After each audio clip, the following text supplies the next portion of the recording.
There's a spa called Bali Heritage Reflexology and Spa in Jakarta, Indonesia that uses pythons placed on a customer's body as a form of massage treatment. The Neanderthal's brain was 10% bigger than ours, the Homo sapiens, but they were not as intellectual as us. This is because their brains were more devoted to vision, where more of ours is devoted to reasoning, decision-making, and social interaction.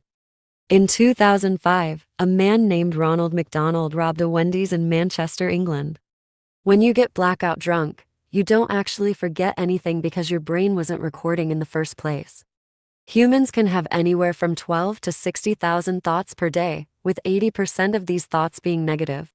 Before Scar got the scar on his face in The Lion King, his name was Taka, which means garbage in Swahili. Adam Rayner, an Australian man, is the only person in medical history to have been classified as both a dwarf and a giant in his lifetime. He stood at 3.8 feet 17 meters on his 21st birthday and was classified as a dwarf, but by the time he died at the age of 51, stood at 7 foot 6'2", 34 meters tall due to a growth spurt.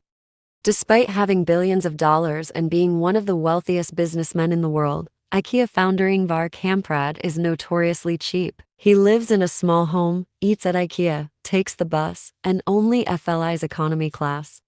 The most successful interrogator of World War II was Hans Scharf, who instead of using torture, would befriend the prisoner. He would gain their trust by taking them to a cinema on camp and sharing a coffee or tea with them. In 2014, a competitive eater named Molly Schuyler, who weighs only 126 pounds 57 kg, won 4 eating contests in only 3 days. She ate a total of 363 chicken wings, 59 pancakes, 5 pounds of bacon, and 5 pounds of barbecued meat.